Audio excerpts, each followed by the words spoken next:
ឥន្ធនូគឺជាបាតុភូតមួយដែលតែងតែទាក់ទាញចំណាប់អារម្មណ៍មនុស្សស្ទើរតែគ្រប់គ្នាហើយតាំងពីសម័យបារាណមកវាក៏តែងតែជាអាថ៌កំបាំងដ៏ធំមួយដែរ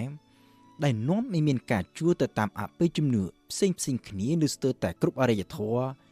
នៅទូទាំងពិភពលោកទាំងមូលនៅក្នុងអរិយធម៌ខ្លះគេនាំគ្នាជឿថាឥន្ធនូនេះគឺជាស្ពានរវាងឋានសួគ៌និងផែនដីខ្លះទៀតជឿថាវាគឺជានាគដែលចុះពឹកទឹកហើយសូម្បីតែពាក្យឥន្ធនូនៅក្នុងភាសាខ្មែរ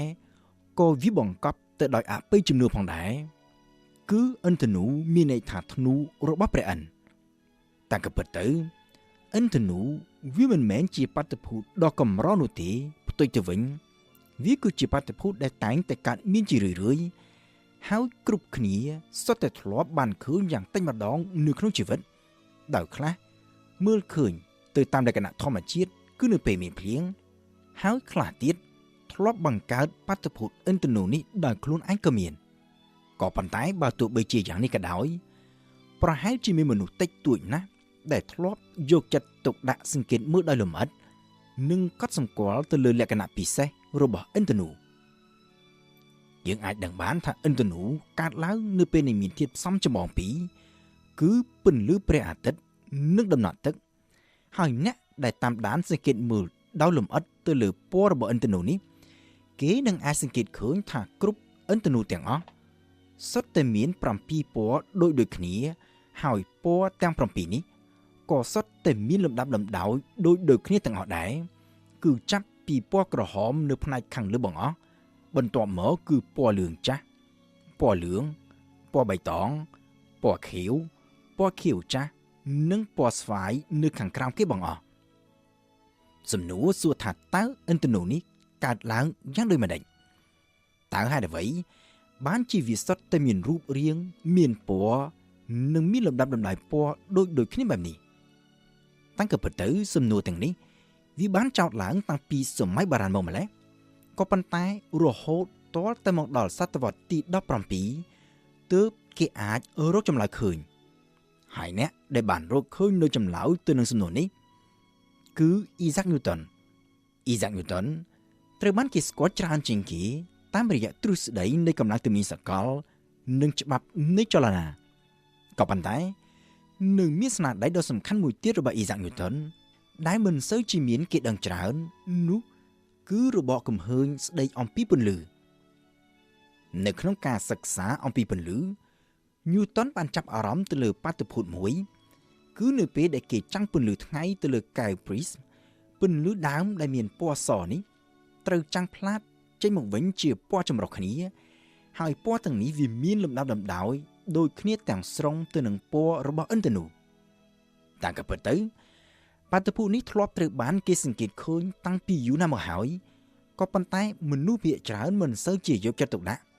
ដោយនាំគ្នាសន្មតថាវាគឺជារឿងធម្មតាទៅតាមលក្ខណៈធម្មជាតិ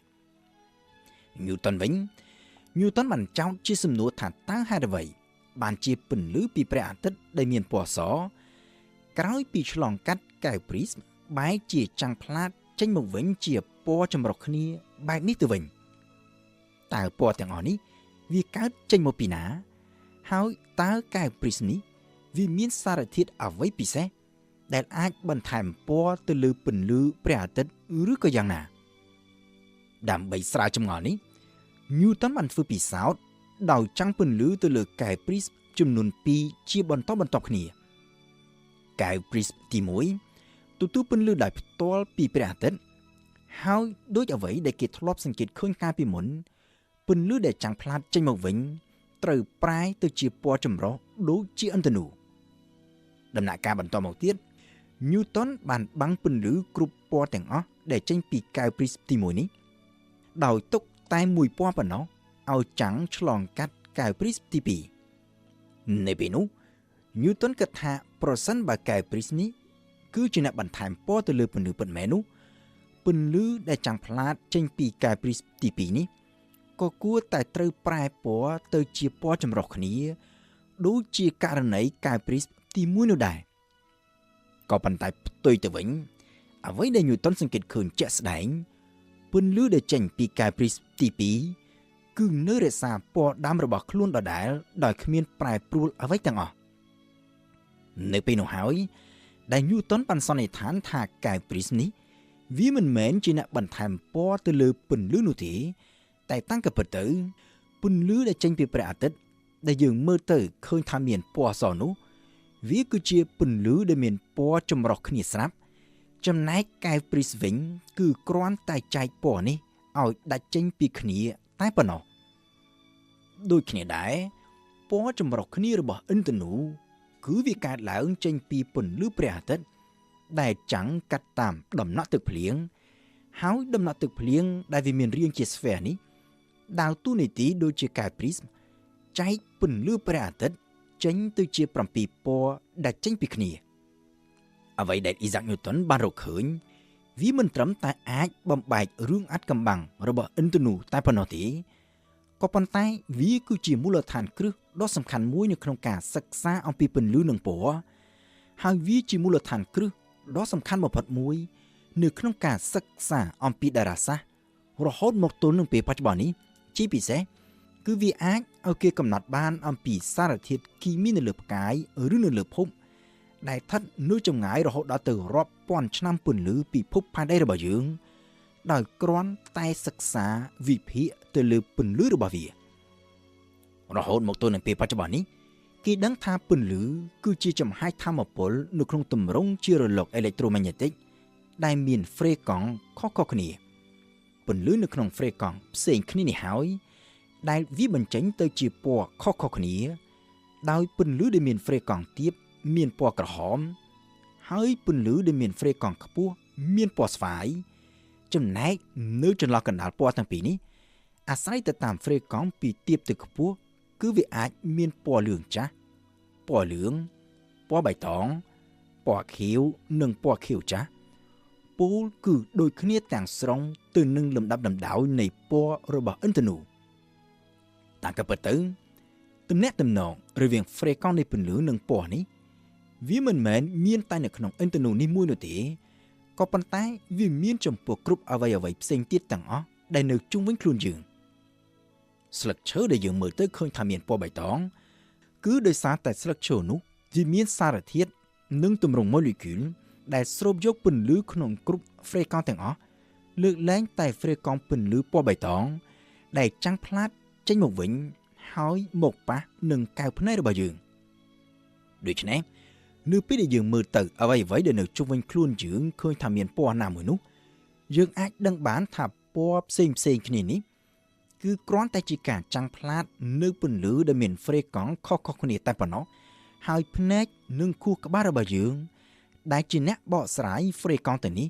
ចេញទៅជាពណ៌ផ្សេងគ្នាលើពីនេះទៅទៀតពណ៌ដែលយើងអាចមើលឃើញដោយភ្នែកទទេនេះក៏វាគ្រាន់តែជាផ្នែកដ៏តូចមួយប៉ុណ្ណោះដែរនៃប្រភេទហ្វ្រេកង់ឬវិសាលគមនៃពន្លឺដែលមាននៅក្នុងចក្រវាឡរបស់យើងនេះតាមពិតទៅ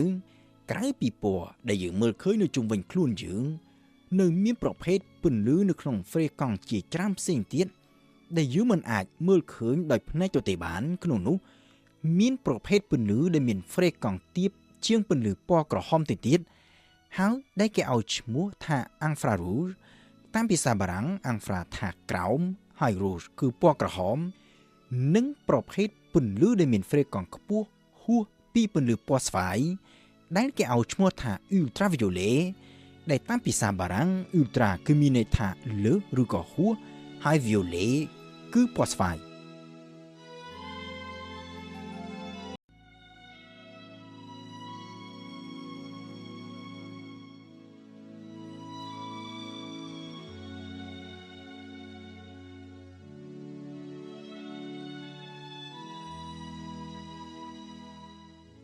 ឥន្ធនូកើតឡើងពីការចាំងផ្លាតពន្លឺព្រះអាទិត្យចេញពីដំណក់ទឹកក៏ប៉ុន្តែសំណួរចោទឡើងថាតើហេតុអ្វីបានជាយើងមិនអាចមើលឃើញពណ៌ឥន្ធនូនៅដេកដាស់គ្រប់កន្លែងដែលមានដំណក់ទឹកទាំងអស់ហេតុអ្វីបានជាឥន្ធនូតែងតែមានរាងកោងហើយរាងកោងនេះទៀតសោត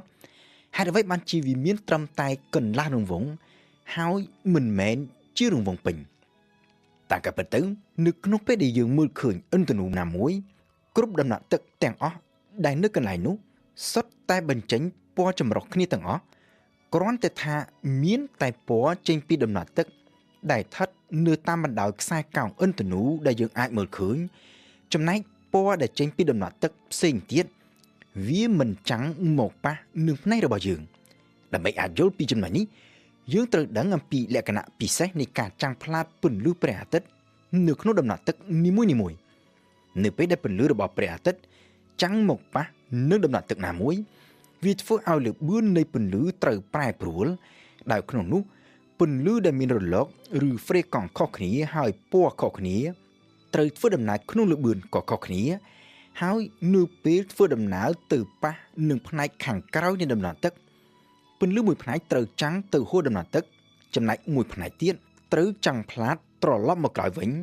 ដោយចាំងចេញទៅតាមរង្វះមុំផ្សេងគ្នាធៀបទៅនឹងទិសដៅដើមនៃពន្លឺព្រះអាទិត្យពោលគឺពណ៌ក្រហមដែលមានរលកពន្លឺវែងជាងគេចាំងចេញមកវិញក្នុងទិសដៅ42ដឺក្រេពណ៌ស្វាយដែលមានរលកពន្លឺខ្លីជាងគេចាំងចេញមកវិញក្នុងទិសដៅ40ដឺក្រេរីឯនៅចន្លោះពី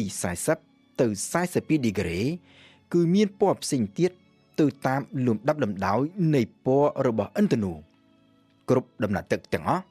សុទ្ធតែចាំងផ្លាតពន្លឺនៅក្នុងទិសដៅក្នុងចន្លោះពី40ទៅ42ដឺក្រេនេះដូចគ្នាទាំងអស់ក៏ប៉ុន្តែនៅពេលដែលធៀបទៅនឹងទីតាំងដែលយើងឈរពន្លឺដែលចេញពីដំណាក់ទឹកដែលនៅខ្ពស់ពេកត្រូវចាំងហួសពីលើក្បាលរបស់យើងចំណែកពណ៌ដែលចេញពីដំណាក់ទឹកដែលនៅទាបពេកក៏ត្រូវចាំងកាត់ពីខាងក្រោមក្រសែភ្នែករបស់យើងដែលជាហេតុធ្វើឲ្យយើងមិនអាចមើលឃើញពណ៌ដែលចាំងចេញពីដំណាក់ទឹកអស់ទាំងនេះបានចំណែកឯនៅចន្លោះកណ្ដាលវាគឺជាបណ្ដុំនៃដំណាក់ទឹកស្ថិតនៅក្នុងរង្វះមុំដែលអាចឲ្យយើងមើលឃើញពណ៌របស់វាបានហើយពណ៌ដែលមកប៉ះនឹងភ្នែករបស់យើងនេះក៏វាមានខុសៗគ្នាផងដែរទៅតាមទីតាំងនៃដំណាក់ទឹកនីមួយៗពីដំណាក់ទឹកដែលនៅខាងលើយើងអាចមើលឃើញត្រឹមពណ៌ក្រហមដោយសារតែពណ៌ផ្សេងទៀតវាត្រូវចាំងហួសកាត់ពីលើក្បាលរបស់យើងចំណែកដំណាក់ទឹកដែលស្ថិតនៅប៉ែកខាងក្រោមបង្អស់វាអាចឲ្យយើងមើលឃើញត្រឹមពណ៌ស្វាយដោយសារតែពណ៌ផ្សេងទៀតត្រូវចាំងផុតពីក្រោមក្រសែភ្នែករបស់យើងដូចគ្នាហើយដូច្នេះហើយបានជាគ្រប់ឥន្ធនូទាំងអស់យើងមើលឃើញពណ៌ក្រហមនៅប៉ែកខាងលើហើយពណ៌ស្វាយនៅខាងក្រោមម្យ៉ាងទៀតយើងកុំភ្លេចថាដំណាក់ទឹកមិនមែនមានរាងជារង្វង់នោះទេក៏ប៉ុន្តែវាមានរាងជាស្វែរដូច្នេះពន្លឺព្រះអាទិត្យដែលចាំងផ្លាតចេញពីដំណាក់ទឹកនីមួយៗ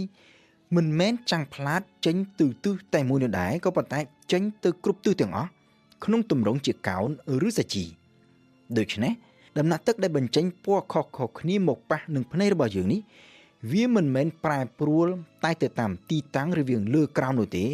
ក៏ប៉ុន្តែយន្តការដូចគ្នានេះក៏ត្រូវអនុវត្តផងដែរចំពោះដំណាក់ទឹកដែលមានទីតាំងខុសគ្នារវាងខាងឆ្វេងនិងខាងស្ដាំហើយដូច្នេះហើយបានជាយើងមើលទៅឃើញថាឥន្ធនូតែងតែមានរាងកោងតាំងក៏ពិតទៅដោយសារតែដំណាក់ទឹកនីមួយៗចាំងផ្លាតពន្លឺព្រះអាទិត្យក្នុងទម្រង់ជាកោណឬសាជីហើយបាតរបស់សាជីនេះវាមានរាងជារង្វង់ដូច្នេះឥន្ធនូគឺមានរាងជារង្វង់ពេញក៏ប៉ុន្តែភាគច្រើនយើងមើលឃើញឥន្ធនូត្រឹមតែពាក់កណ្ដាលរង្វង់គឺដោយសារតែពាក់កណ្ដាលទៀតត្រូវបាំងបាត់ពីក្រោមជើងមេឃប្រសិនបើយើងឡើងទៅកន្លែងកាន់តែខ្ពស់ហើយថ្ងៃស្ថិតនៅទាបក្បែរជើងមេឃនៅក្រៅខ្នងយើងនោះយើងនឹងអាចមើលឃើញឥន្ធនូកាន់តែច្រើនលើសពីកន្លះរង្វង់ហើយអាចមើលឃើញរហូតដល់ទៅជារង្វង់ពេញទាំងមូលតែម្ដងប្រសិនបើគេមើលពីទីកាន់តែខ្ពស់ដូចជាមើលពីលើយន្តហោះជាដើមមានសំណួរមួយទៀតសួរថាតើហេតុអ្វីបានជានៅពេលខ្លះគេអាចមើលឃើញឥន្ធនូដល់ទៅ2គេអាចមើលឃើញឥន្ធនូ2ដោយសារតែនៅក្នុងដំណាក់ទឹកខ្លះពន្លឺព្រះអាទិត្យត្រូវចាំងផ្លាតរហូតដល់ទៅ2ដងមុននឹងចាំងចេញមកខាងក្រៅហើយមកប៉ះនឹងភ្នែករបស់យើងដំណាក់ទឹកដែលចាំងផ្លាតពន្លឺព្រះអាទិត្យ2ដងនេះហើយដែលវាបង្កើតទៅជាឥន្ធនូទី2ដែលនៅក្បែរឥន្ធនូទី1ហើយដោយសារតែនៅក្នុងពេលតែមួយពន្លឺចេញពីព្រះអាទិត្យតែមួយត្រូវធ្វើដំណើរក្នុងទិសដៅស្របគ្នាដូច្នេះដំណាក់ទឹកដែលអាចចាំងផ្លាតពន្លឺព្រះអាទិត្យ2ដងមុននឹងចាំងចេញមកប៉ះនឹងភ្នែករបស់យើងបាននោះវាគឺជាដំណាក់ទឹក ដែលស្ថិតនៅខាងលើឆ្ងាយពីដំណាក់ទឹកដែលចាំងផ្លាតពន្លឺតែម្ដងហើយដូច្នេះហើយបានជាយើងមើលឃើញថាឥន្ធនូទី2តែងតែស្ថិតនៅខាងលើហើយឥន្ធនូទី2នេះទៀតសោតតែងតែមានពន្លឺភ្លឺតិចជាងឥន្ធនូទី1ផងដែរនេះក៏ដោយសារតែនៅរាល់ពេលដែលចាំងផ្លាតម្ដងពន្លឺមិនចាំងផ្លាតចេញមកវិញទាំងស្រុងនោះទេផ្ទុយទៅវិញមានពន្លឺមួយផ្នែកត្រូវចាំងត្រង់ចេញពីដំណាក់ទឹកហើយមានតែមួយផ្នែកប៉ុណ្ណោះដែលចាំងផ្លាតចេញមកវិញដូច្នេះពន្លឺដែលចាំងផ្លាត2ដងវាកាន់តែត្រូវថមថយពន្លឺមកនៅតិចជាងពន្លឺដែលចាំងផ្លាតតែម្ដងម្យ៉ាងទៀតនៅរាល់ការចាំងផ្លាតម្ដងលំដាប់ពណ៌នៃពន្លឺដែលចាំងផ្លាតមកវិញក៏ត្រូវបញ្ច្រាស់គ្នានឹងពន្លឺដើមផងដែរដូច្នេះហើយបានជាគេសង្កេតឃើញថាឥន្ធនូទី2តែងតែមានពណ៌បញ្ច្រាស់គ្នាពីឥន្ធនូទី1ពោលគឺឥន្ធនូទី1មានពណ៌ក្រហមនៅខាងលើនិងពណ៌ស្វាយខាងក្រោមចំណែកឥន្ធនូទី2វិញគឺត្រូវតែមានពណ៌ក្រហមនៅខាងក្រោមចំណែកពណ៌ស្វាយត្រូវនៅខាងលើសរុបសេចក្តីមកវិញឥន្ធនូដែលយើងមើលទៅហាក់ដូចជាវត្ថុតែមួយដែលមានពណ៌នៅជាប់គ្នារាងកោងនោះតាមក៏ពិតទៅគឺគ្រាន់តែជាបណ្ដុំនៃពណ៌ជាគ្រាប់តូចដែលកើតចេញពីដំណាក់ទឹករាប់លានផ្សេងគ្នាតែប៉ុណ្ណោះម្យ៉ាងវិញទៀតឥន្ធនូនេះវាក៏មិនមែនជាវត្ថុតែមួយសម្រាប់មនុស្សគ្រប់គ្នានោះដែរផ្ទុយទៅវិញមនុស្សម្នាក់មើលឃើញឥន្ធនូមួយរីឯអ្នកផ្សេងទៀតបើទោះបីជាអ្នកនោះឈរនៅកន្លែងក្បែរគ្នាក៏ដោយគឺមើលឃើញឥន្ធនូផ្សេងមួយទៀតដែលកើតចេញពីបណ្ដុំនៃដំណាក់ទឹកផ្សេងគ្នាតាមក៏ពិតទៅសូម្បីតែមនុស្សម្នាក់ដដែលក៏ត្រូវមើលឃើញឥន្ធនូផ្សេងគ្នានោះដែរប្រសិនបើគេផ្លាស់ប្ដូរកន្លែងដែលគេឈរហើយដូច្នេះហើយបានជាគ្មានអ្នកណាម្នាក់អាចធ្វើដំណើរទៅដល់ឬចូលទៅក្នុងឥន្ធនូបាននោះទេពីព្រោះថានៅពេលដែលយើងធ្វើដំណើរទៅមុខសម្ដៅទៅរកឥន្ធនូយើងនឹងត្រូវចេញផុតពីមុំនៃកាំរស្មីដែលចេញពីដំណាក់ទឹកបង្កើតឥន្ធនូចាស់ហើយឥន្ធនូដែលយើងនៅតែបន្តមើលឃើញនោះវាគឺជាឥន្ធនូថ្មីបង្កើតឡើងដោយបណ្ដុំនៃដំណាក់ទឹកថ្មីដែលស្ថិតនៅពីក្រោយឥន្ធនូចាស់ហើយចម្ងាយរវាងយើងនិងឥន្ធនូគឺនៅតែដដែលជាប់ជានិច្ច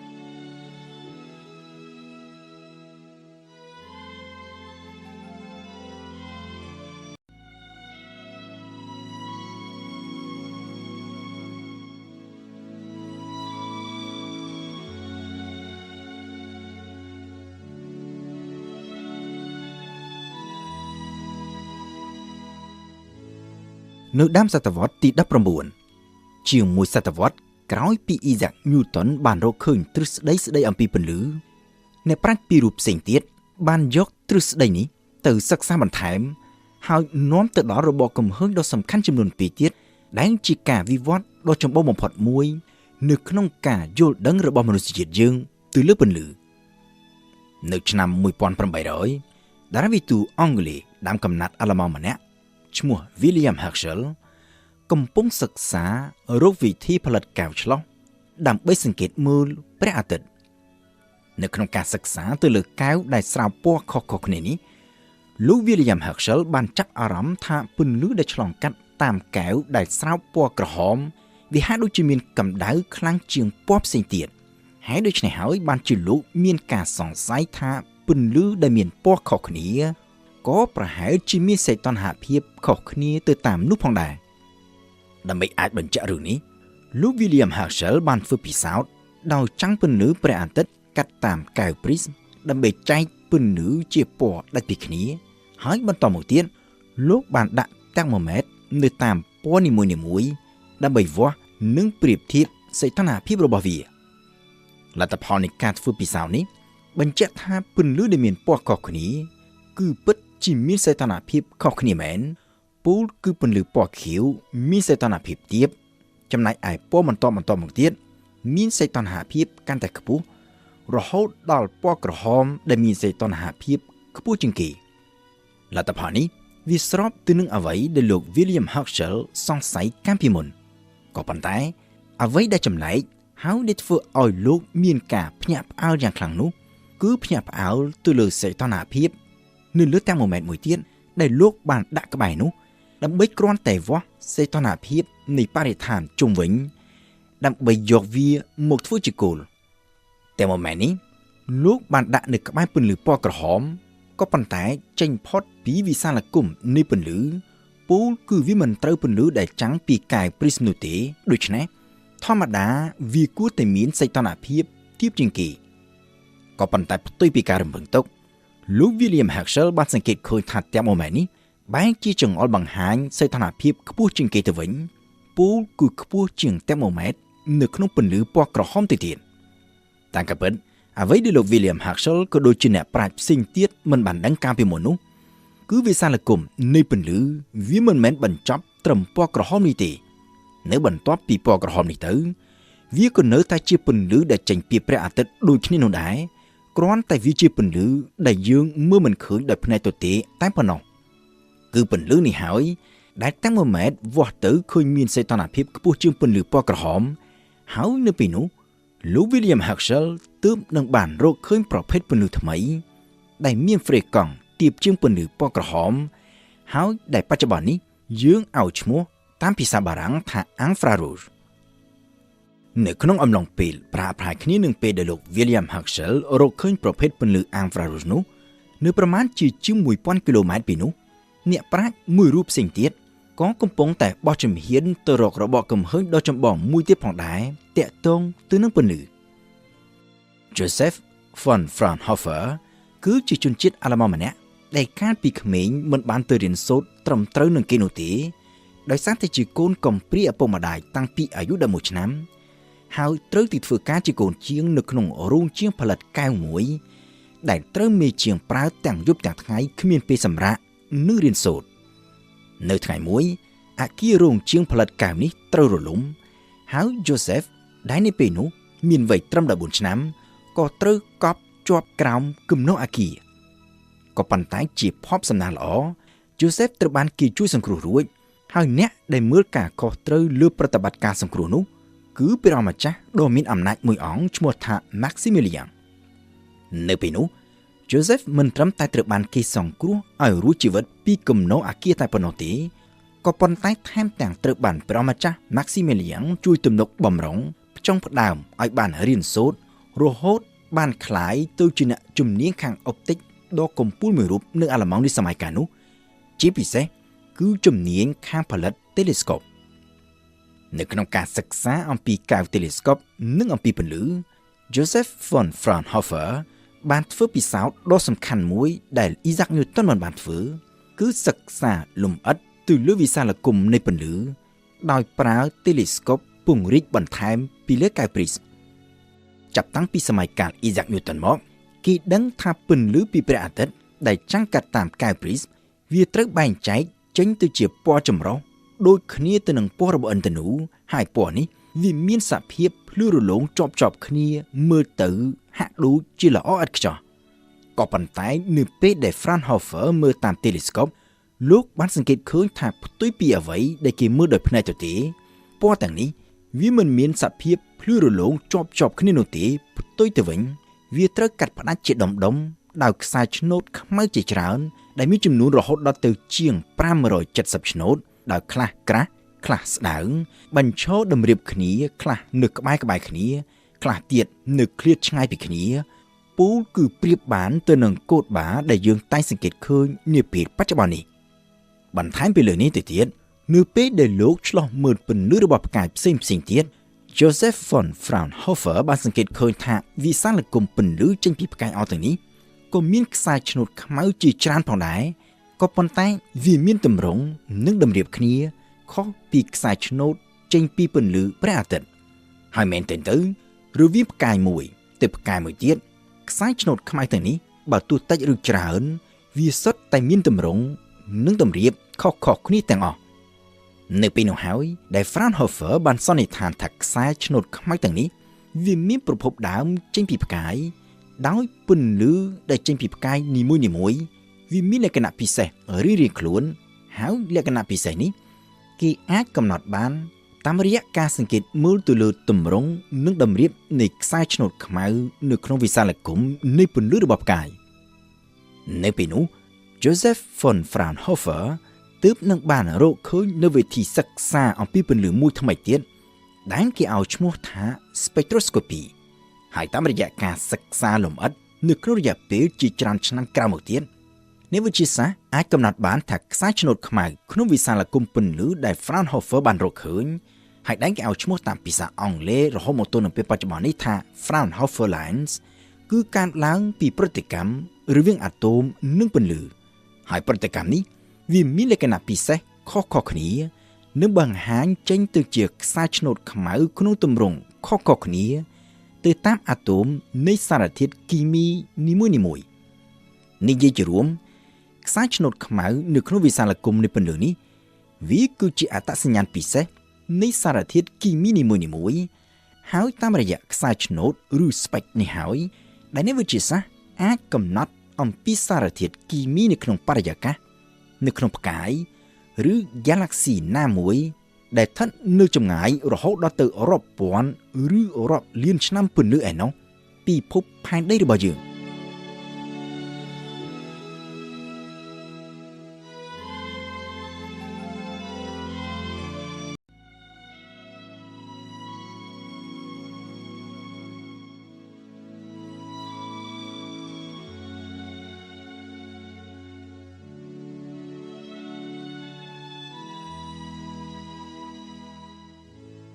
នៅក្នុងសម័យកាលវិទ្យាសាស្ត្រសម័យទំនើបយើងនេះ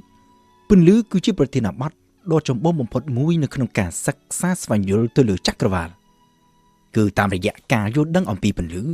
ដែលអ្នកវិទ្យាសាស្ត្រសម័យទំនើបនេះអាចសិក្សានិងយល់ដឹងបានអំពីផ្កាយអំពី Galaxy និងអំពីប្រវត្តិចក្រវាឡរបស់យើងហើយក្នុងពេលជាមួយគ្នាពន្លឺនេះក៏វាមានសារៈសំខាន់មិនអាចកាត់ផ្តាច់បានផងដែរពីដំណើរជីវិតរស់នៅប្រចាំថ្ងៃរបស់មនុស្សជាតិយើងគឺពន្លឺដែលអាចឲ្យយើងមើលឃើញអ្វីៗគ្រប់យ៉ាងដែលនៅជុំវិញខ្លួនយើងហើយបើគ្មានពន្លឺទេនោះអ្វីៗប្រកាសជានឹងត្រូវងងឹតសូន្យសងដោយយើងនឹងមិនអាចមើលឃើញអ្វីទាំងអស់តាមការពិតទៅពន្លឺមិនមែនត្រឹមតែជាអ្នកជួយបំភ្លឺឲ្យយើងមើលឃើញតែប៉ុណ្ណោះទេក៏ប៉ុន្តែគ្រប់អ្វីៗទាំងអស់ដែលយើងមើលឃើញនៅជុំវិញខ្លួនយើងបើទោះបីជាមើលឃើញជារូបរាងអ្វីមួយឬក៏ជាពណ៌ណាមួយក៏ដោយអ្វីដែលភ្នែករបស់យើងមើលឃើញនោះគឺសុទ្ធតែជាពន្លឺទាំងអស់ទោះជាប្រភពពន្លឺដែលផ្ទាល់ឬត្រឹមជាចំណងផ្លាតនៃពន្លឺតើភ្នែករបស់យើងនេះអាចមើលឃើញអ្វីៗដែលនៅជុំវិញខ្លួនយើងបានដោយរបៀបណាមនុស្សភាគច្រើនប្រហែលជាមិនបានចាប់អារម្មណ៍ចំពោះសំណួរនេះនោះទេដោយខ្លះអាចគិតថាវាគ្រាន់តែជារឿងធម្មតាដែលកើតឡើងទៅតាមលក្ខណៈធម្មជាតិតែប៉ុណ្ណោះក៏ប៉ុន្តែសំណួរមួយនេះធ្លាប់ត្រូវបានអ្នកប្រាជ្ញល្បីៗជាច្រើននាំគ្នាចោទសួរតាំងពីយូរណាស់មកហើយពូលគឺតាំងពីរាប់ពាន់ឆ្នាំមុនមកម្ល៉េះកាលពីដើមដំបូងឡើយអ្នកប្រាជ្ញល្បីៗរបស់ក្រិកចាប់តាំងពីជិត500ឆ្នាំមុនគ្រិស្តសករាជដោយនៅក្នុងនោះក៏រួមមានទាំងផ្លាតុងផងដែរនាំគ្នាជឿថាយើងអាចមើលឃើញវត្ថុណាមួយបានគឺដោយសារតែមានកាំរស្មីដែលចាំងចេញពីភ្នែករបស់យើងទៅប៉ះលើវត្ថុនោះជំនឿនេះត្រូវបានគេយកធ្វើជាទ្រឹស្ដីគោលដែលមានឥទ្ធិពលអស់រយៈពេលរហូតដល់ទៅរាប់ពាន់ឆ្នាំឯណោះហើយរហូតទាល់តែមកដល់សតវត្សទី10នៃគ្រិស្តសករាជទើបមានអ្នកប្រាជ្ញថ្មីមួយរូបបានធ្វើពិសោធន៍រកឃើញថាទ្រឹស្ដីដែលគេនាំគ្នាជឿអស់រយៈពេលជាង 1000 ឆ្នាំកន្លងទៅនោះតាមការពិតទៅគឺខុសទាំងស្រុងអ្នកប្រាជ្ញនោះគឺអ្នកប្រាជ្ញអារ៉ាប់មានឈ្មោះថា Al-Hazen កើតនៅឆ្នាំ965នៃគ្រិស្តសករាជនៅក្នុងទីក្រុងបាហ្សាប្រទេសអ៊ីរ៉ាក់បច្ចុប្បន្នជាទូទៅតែងតែត្រូវបានគេមើលរំលងក៏ប៉ុន្តែតាមការពិតទៅ Al-Hazen នេះគឺជាអ្នកប្រាជ្ញដ៏សំខាន់មួយរូបនៅក្នុងយុគសម័យកាលដ៏រុងរឿងនៃអរិយធម៌អារ៉ាប់នៅក្នុងចន្លោះពីសតវត្សទី8ដល់សតវត្សទី13នៃគ្រិស្តសករាជក្រៅពីទ្រឹស្ដីខាងគណិតវិទ្យានិងតារាសាស្ត្រស្នាដៃដ៏ចម្បងដែល Al-Hazen បានបន្សល់ទុកគឺទ្រឹស្ដីខាងរូបវិទ្យាអុបទិកនិងជាពិសេសគឺរបបគំហើញថ្មីស្ដីអំពីពន្លឺ Al-Hazen ក៏ដូចជាអ្នកប្រាជ្ញឬក៏អ្នកបានឆ្លងកាត់ការអប់រំជាច្រើនផ្សេងទៀតនៅក្នុងសម័យកាលនោះសុទ្ធតែបានដឹងអំពីទ្រឹស្ដីរបស់អ្នកប្រាជ្ញក្រិកសម័យបុរាណដែលថាយើងអាចមើលឃើញដោយសារតែមានកាំរស្មីចេញពីភ្នែករបស់យើងជាជាងទទួលយកទ្រឹស្ដីដ៏ចំណាស់ជាង 1000 ឆ្នាំនេះ Al-Hazen បានពិចារណានិងចោទជាសំណួរថាប្រសិនបើអ្វីពិតជាមានដំណើរការដូចជាទ្រឹស្ដីនេះមែន តើហេតុអ្វីបានជានៅពេលដែលគេសម្លឹងមើលទៅលើមេឃនៅពេលយប់ហើយបើគេបិទភ្នែកតាំងពីរួចហើយបើកមកវិញគេអាចមើលឃើញផ្កាយភ្លាមៗបានបើសិនជាយើងអាចមើលឃើញដោយសារតែកាំរស្មីដែលចេញពីភ្នែករបស់យើងមែនវាមានន័យថាកាំរស្មីនេះត្រូវធ្វើដំណើរចេញពីភ្នែកទៅដល់ផ្កាយរួចហើយត្រូវធ្វើដំណើរត្រឡប់មកវិញដើម្បីនាំយកព័ត៌មានស្ដីពីរូបរាងនិងពណ៌របស់ផ្កាយទាំងនោះមកភ្នែករបស់យើងវិញដូច្នេះវាគឺជារឿងដែលមិនអាចទៅរួចដែលកាំរស្មីនេះអាចធ្វើដំណើររវាងភ្នែកនិងផ្កាយដ៏នៅសែនឆ្ងាយទាំងនោះបានភ្លាមក្នុងមួយប្រភេទភ្នែកបែបនេះនៅពេលនោះ Al-Hazen មិនត្រឹមតែចោទជាសំណួរចោលនោះទេក៏ប៉ុន្តែលោកបានចំណាយពេលយ៉ាងច្រើនធ្វើការសិក្សានិងពិសោធន៍ដើម្បីស្វែងរកចម្លើយហើយនៅក្នុងចំណោមនោះមានការពិសោធន៍មួយដែលមានភាពល្បីល្បាញជាងគេហើយដែលជាចំណុចរបត់ដ៏សំខាន់នៅក្នុងការផ្លាស់ប្ដូរចំណេះដឹងរបស់យើងទៅលើពន្លឺក៏ដូចជាទៅលើយន្តការនៃចក្ខុវិញ្ញាណរបស់យើងនៅក្នុងការធ្វើពិសោធន៍នេះ Al-Hazen ស្ថិតនៅក្នុងបន្ទប់ងងឹតមួយដោយមានចោះប្រហោងតូចមួយនៅលើជញ្ជាំងនៅខាងក្រៅបន្ទប់ Al-Hazen បានចងព្យួរចង្គៀងចំនួន2ក្នុងកម្ពស់ខុសៗគ្នាគឺមួយលើហើយមួយក្រោមនៅខាងក្នុងបន្ទប់ Al-Hazen បានសង្កេតឃើញថាពន្លឺចេញពីចង្គៀងទាំងពីរនេះឆ្លងកាត់តាមប្រហោងជញ្ជាំងបង្កើតបានទៅជាចំណុចភ្លឺពីរដាច់ពីគ្នានៅលើជញ្ជាំងម្ខាងទៀតហើយពីទីតាំងនៃចង្គៀងមួយទៅចំណុចភ្លឺមួយវាបង្កើតបានជាខ្សែបន្ទាត់ត្រង់មួយកាត់តាមប្រហោងជញ្ជាំងបន្ថែមពីលើនេះទៅទៀត Al-Hazen ក៏បានធ្វើការកត់សម្គាល់ផងដែរថានៅពេលដែលគេយកក្រណាត់ទៅគ្របចង្គៀងណាមួយចំណុចភ្លឺនៅលើជញ្ជាំងដែលបំភ្លឺដោយចង្គៀងនោះ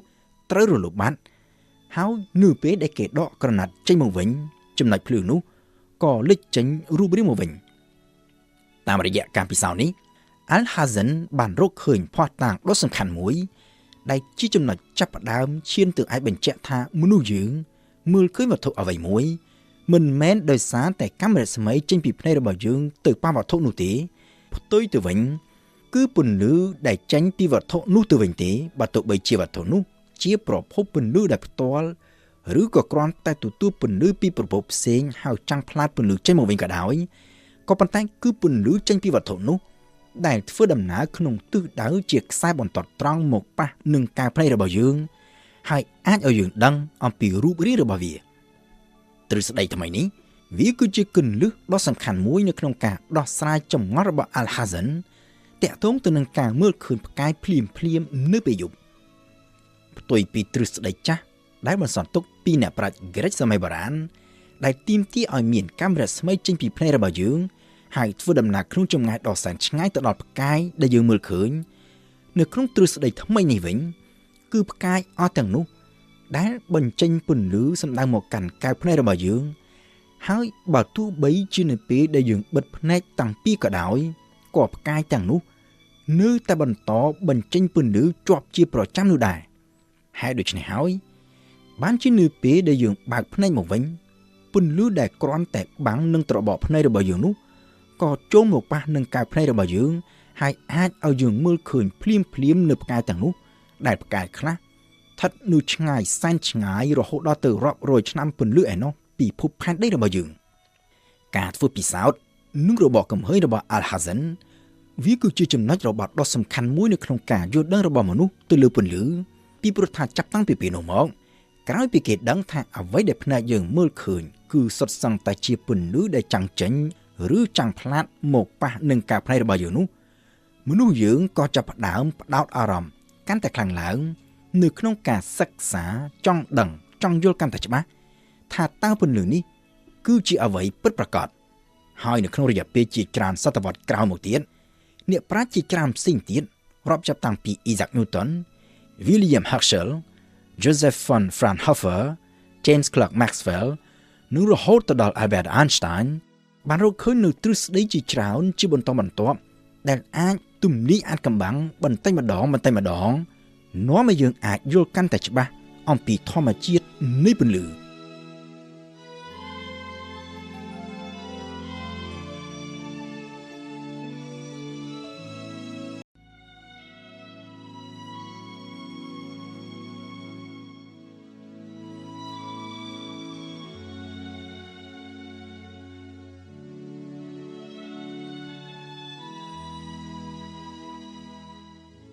ចាប់តាំងពីសម័យកាលអ៊ីសាក់ញូតុនមក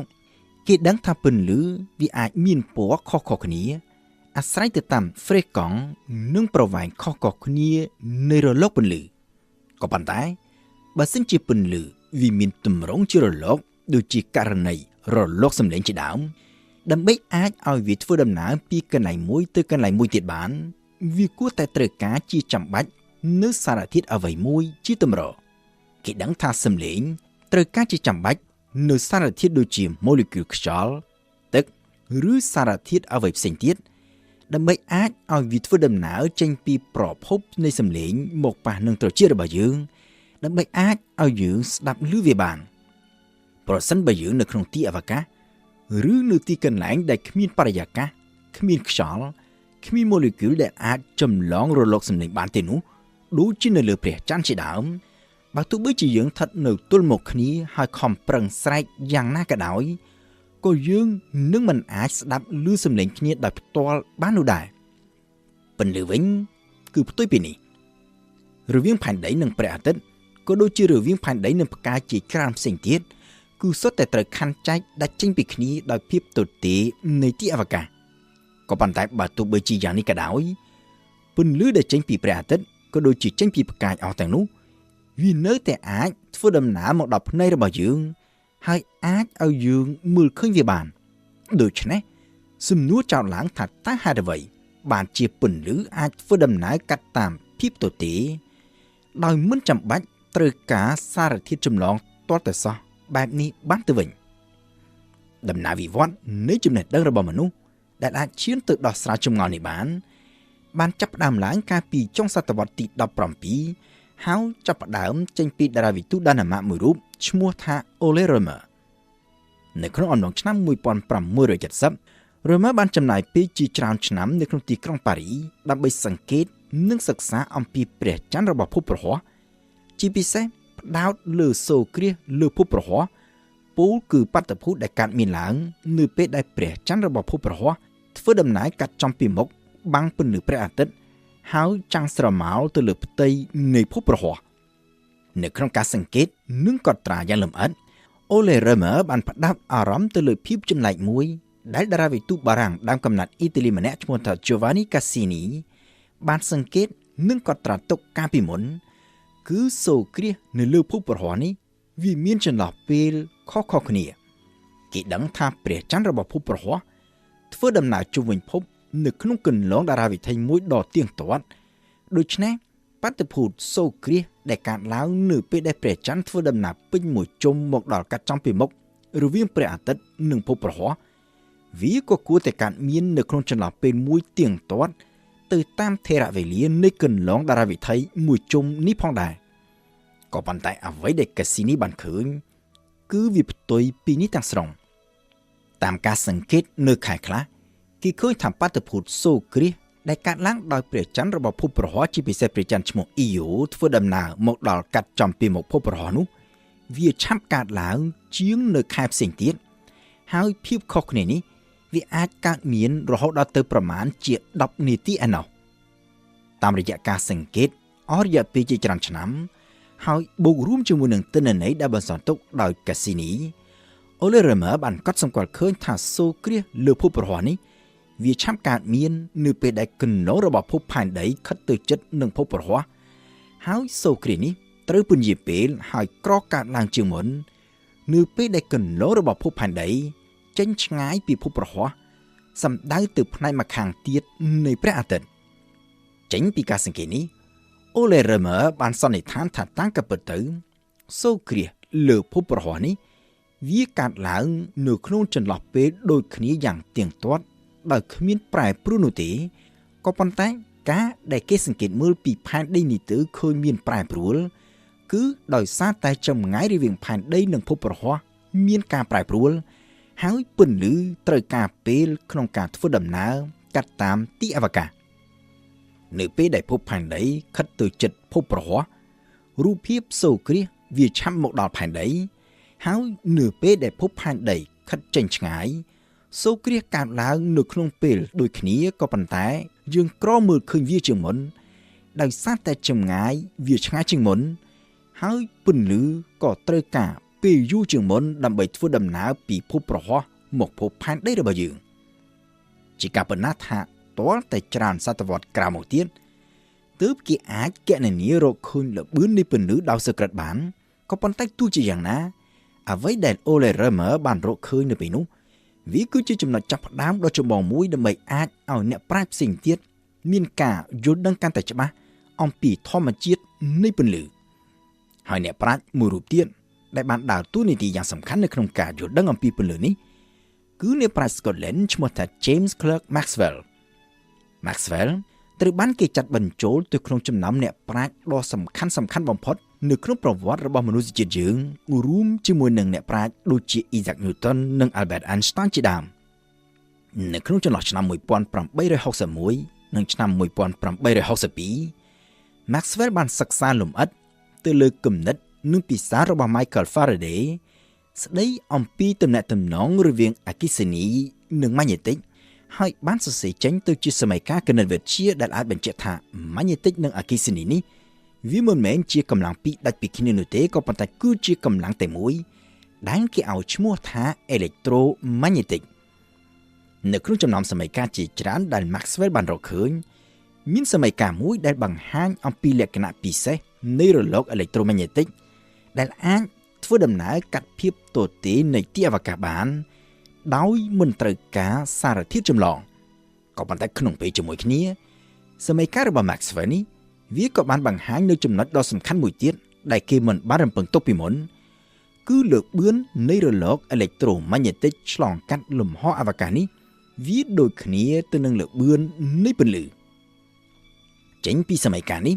Maxwell ក៏បានទាញនូវសេចក្តីសន្និដ្ឋានមួយថាពន្លឺមិនមែនត្រឹមតែមានល្បឿនស្មើនឹង electromagnetic នោះទេក៏ប៉ុន្តែតាមការពិតទៅពន្លឺនេះផ្ទាល់វាគឺជារលក electromagnetic ហើយដូច្នេះហើយបានជាពន្លឺអាចធ្វើដំណើរឆ្លងកាត់ភាពទទេនៃទីអវកាសបានដោយមិនចាំបាច់ត្រូវការឲ្យមានអ្វីទាំងអស់ជាសារធាតុចម្លងលើពីនេះទៅទៀតការរកឃើញថាពន្លឺមានល្បឿនមួយកំណត់នោះវាក៏ជាគន្លឹះដ៏ចម្បងមួយផងដែរនៅក្នុងដំណើរវិវត្តនៃចំណេះដឹងរបស់មនុស្សយើងទៅលើចក្រវាឡគឺវាអាចឲ្យយើងសម្លឹងមើលទៅកាន់អតីតកាលនៅពេលដែលគេសម្លឹងមើលទៅកាន់តែឆ្ងាយក្នុងទីអវកាសគេក៏អាចមើលឃើញកាន់តែឆ្ងាយទៅក្នុងអតីតកាលផងដែរដោយសារតែពន្លឺដែលមានប្រភពចេញពីផ្កាយឬ Galaxy ដែលនៅឆ្ងាយវាត្រូវការពេលយូរទើបអាចធ្វើដំណើរមកដល់ភពផែនដីហើយអាចឲ្យយើងមើលឃើញវាបានក៏ប៉ុន្តែទោះជាយ៉ាងណាការមើលឃើញទៅកាន់អតីតកាលនេះវាក៏មានដែនកំណត់របស់វាផងដែរដោយផ្កាយឬ Galaxy ខ្លះវាស្ថិតនៅឆ្ងាយខ្លាំងពេកឆ្ងាយរហូតដល់ពន្លឺរបស់វាមិនមានពេលគ្រប់គ្រាន់ក្នុងការធ្វើដំណើរមកដល់ភពផែនដីរបស់យើងគិតមកទល់នឹងពេលបច្ចុប្បន្ននេះអ្នកវិទ្យាសាស្ត្របានកំណត់ថាចក្រវាឡរបស់យើងនេះបានចាប់កំណើតឡើងពីហេតុការណ៍ Big Bang កាលពីប្រមាណជា 13,800 លានឆ្នាំមុនដូច្នេះផ្កាយឬ Galaxy ទាំងឡាយណាដែលស្ថិតនៅលើសពី 13,800 លានឆ្នាំពន្លឺពីភពផែនដីរបស់យើងនោះបើទោះបីជាយើងមាន telescope ដែលមានកម្លាំងខ្លាំងប៉ុណ្ណាក៏ដោយក៏យើងមិនអាចមើលឃើញផ្កាយឬ Galaxy ទាំងនោះបានដែរដោយសារតែពន្លឺដែលចេញពីផ្កាយនិង Galaxy អស់ទាំងនេះมันអាចមានពេលគ្រប់គ្រាន់ក្នុងការធ្វើដំណើរមកដល់ភពផែនដីហើយអាចឲ្យយើងមើលឃើញវាបាននេះហើយគឺជាព្រំដែននៃអ្វីដែលគេឲ្យឈ្មោះតាមភាសាអង់គ្លេសថា observable universe ពលគឺជាព្រំដែននៃចក្រវាឡដែលគេអាចសង្កេតមើលឃើញបានក៏ប៉ុន្តែនេះវាក៏មិនមែនមានន័យថាចក្រវាឡរបស់យើងមានដែនកំណត់តែត្រឹមនេះនោះដែរទៅហួសពី observable universe នេះទៅក៏អាចមានផ្កាយមាន Galaxy ជាច្រើនផ្សេងទៀតនោះដែរគ្រាន់តែយើងមិនអាចមើលឃើញវាបានតែប៉ុណ្ណោះ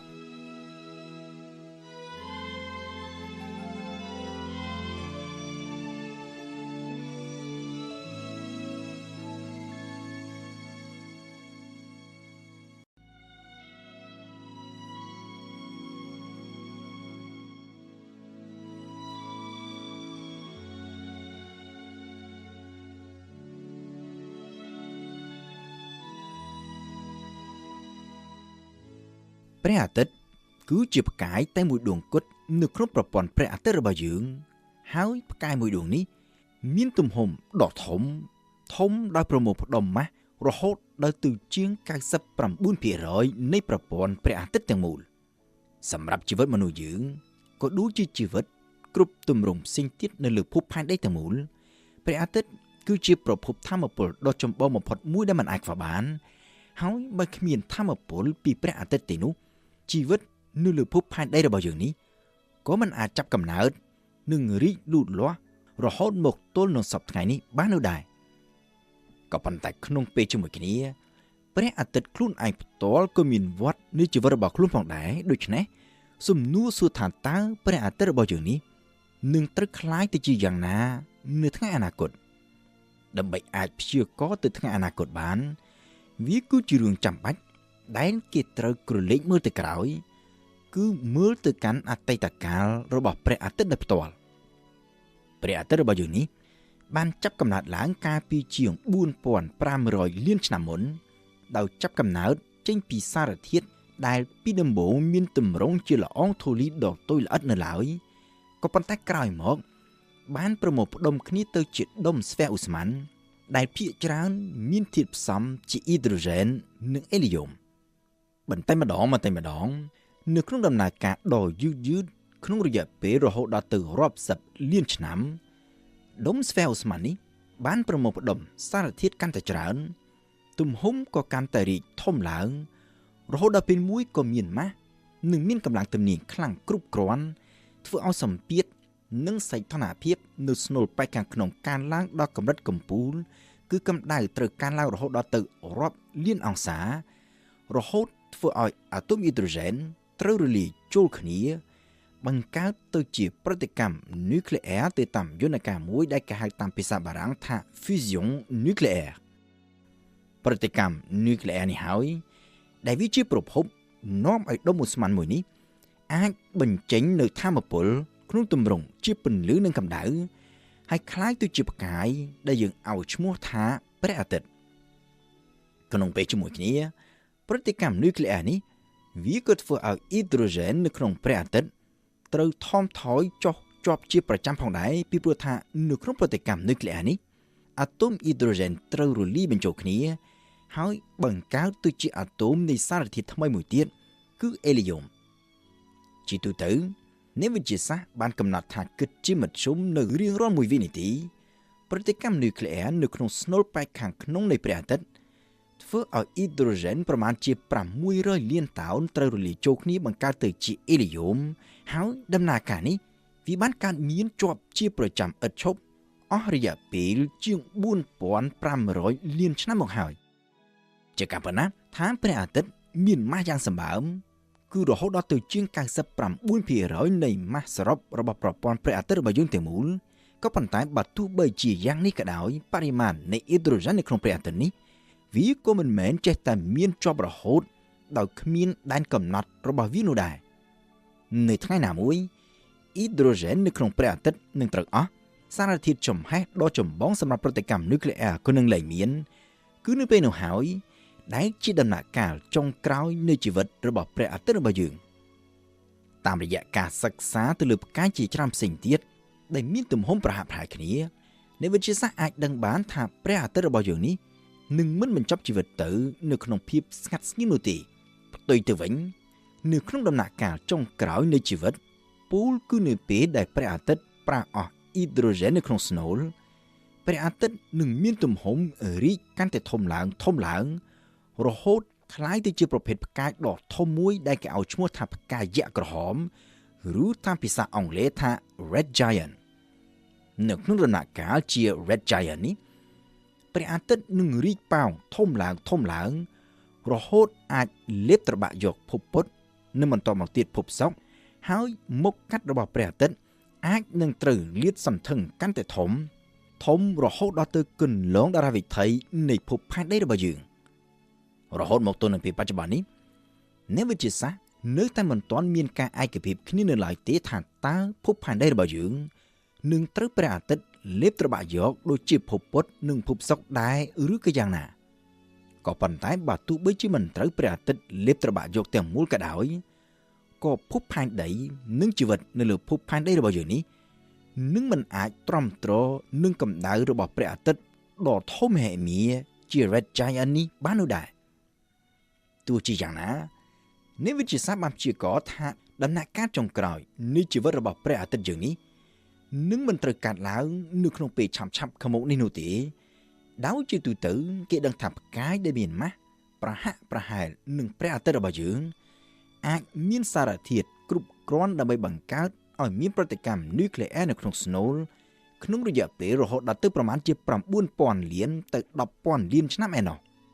ហើយដោយសារតែព្រះអាទិត្យរបស់យើងនេះទើបនឹងមានអាយុជាង 4,500 លានឆ្នាំដូច្នេះគេព្យាករណ៍ថាទាល់តែប្រមាណជា 5,000 លានឆ្នាំទៅមុខទៀតទើបវាប្រះអស់អ៊ីដ្រូសែនហើយត្រូវឈានចូលដល់ដំណាក់កាលចុងក្រោយនៃជីវិតคล้ายទៅជាផ្កាយ Red Giant នៅក្រៅដំណាក់កាលជា Red Giant នេះសម្រាប់ផ្កាយខ្លះវាអាចនឹងត្រូវផ្ទុះទៅជា Supernova ឬក៏អាចคล้ายទៅជាប្រហោងខ្មៅដែលហៅតាមភាសាអង់គ្លេសថា Black Hole ក៏ប៉ុន្តែករណីទាំងនេះវាអាចកើតមានឡើងតែចំពោះផ្កាយធំតែប៉ុណ្ណោះគឺផ្កាយទាំងឡាយណាដែលមានម៉ាស់ធំជាងព្រះអាទិត្យរបស់យើងចាប់ពីប្រមាណជា10ដងឡើងទៅចំណែកព្រះអាទិត្យរបស់យើងវិញព្រះអាទិត្យមិនមានម៉ាស់គ្រប់គ្រាន់ដែលអាចបង្កើតទៅជា Supernova បាននោះទេហើយរឹតតែមិនអាចបង្កើតទៅជា Black Hole បានទេទៀតផ្ទុយទៅវិញព្រះអាទិត្យរបស់យើងក្រោយពីស្ថិតនៅក្នុងដំណាក់កាលជា Red Giant ក្នុងរយៈពេលប្រមាណជា200លានឆ្នាំស្រទាប់ខាងក្រៅទាំងអស់នឹងត្រូវភាយចេញក្លាយទៅជា Nebula ហើយបន្សល់ទុកត្រឹមតែស្នូលប៉ែកខាងក្នុងតែប៉ុណ្ណោះស្នូលដែលនៅសល់ចុងក្រោយនេះវាមានម៉ាស់ប្រហែលជាពាក់កណ្ដាលម៉ាស់របស់ព្រះអាទិត្យបច្ចុប្បន្នក៏ប៉ុន្តែទំហំរបស់វាវិញមានត្រឹមតែប្រហាក់ប្រហែលនឹងភពផែនដីរបស់យើងតែប៉ុណ្ណោះនៅក្នុងដំណាក់កាលនេះព្រះអាទិត្យរបស់យើងដែលពីមុនគឺជាផ្កាយប្រភេទ Red Giant នឹងត្រូវប្រែក្លាយទៅជាផ្កាយប្រភេទថ្មីមួយទៀតដែលគេឲ្យឈ្មោះថាកូនផ្កាយសឬហៅតាមភាសាអង់គ្លេសថា White Dwarf និយាយសរុបជារួមមកវិញព្រះអាទិត្យរបស់យើងដែលបច្ចុប្បន្នត្រូវបានគេចាត់បញ្ចូលថាជាកូនផ្កាយលឿងឬ Yellow Dwarf នៅពេលដែលវាប្រះអស់សារធាតុអ៊ីដ្រូសែននៅក្នុងរយៈពេលប្រមាណជា 5,000 លានឆ្នាំខាងមុខវានឹងត្រូវក្លាយទៅជាផ្កាយយក្សក្រហមឬ Red Giant មុននឹងត្រូវបញ្ចប់ជីវិតរបស់ខ្លួនជាកូនផ្កាយសឬ White Dwarf កូនផ្កាយសនេះនឹងត្រូវថមថយពន្លឺបន្តិចម្ដងនៅក្នុងដំណាក់កាលដ៏យឺតបំផុតដោយអាចនឹងត្រូវចំណាយពេលរហូតដល់ទៅរាប់ពាន់លានឆ្នាំបន្ថែមទៀតទើបវាត្រូវអស់ពន្លឺទាំងស្រុងហើយคล้ายទៅជាដុំស្វះឧស្ម័នមួយដែលមិនបញ្ចេញពន្លឺអ្វីទាំងអស់ហើយដែលគេឲ្យឈ្មោះថាកូនផ្កាយខ្មៅឬតាមភាសាអង់គ្លេសថា Black Dwarf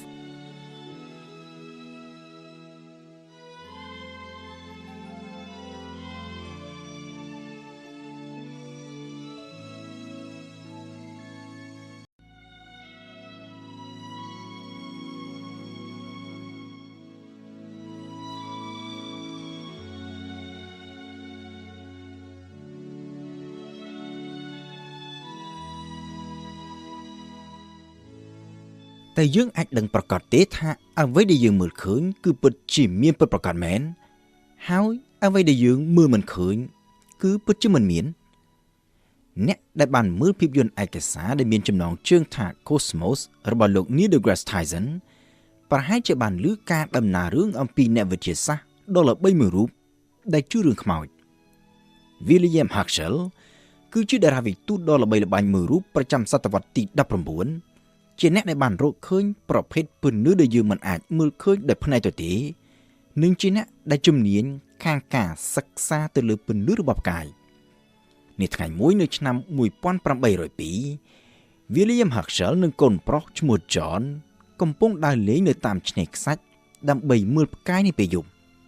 នៅពេលនោះ John បានសួរទៅឪពុកថាពុកតើពុកជឿទេថានៅលើលោកយើងនេះគឺអាចមានខ្មោចអ្វីដែលធ្វើឲ្យ John មានការភ្ញាក់ផ្អើលយ៉ាងខ្លាំងនៅពេលនោះគឺឪពុករបស់ខ្លួនដែលជាអ្នកវិទ្យាសាស្ត្រមួយរូបនោះបានឆ្លើយតបមកវិញថាលោកក៏ជឿដែរថានៅលើលោកយើងនេះគឺពិតជាមានខ្មោចពិតមែនក៏ប៉ុន្តែខ្មោចដែល William Herschel លើកឡើងនេះ វាមិនមែនសំដៅទៅលើខ្មោចតាមបែបអបិយជំនឿរបស់មនុស្សនោះទេក៏ប៉ុន្តែសំដៅទៅលើផ្កាយដែលរះប្រងព្រាតនៅលើមេឃ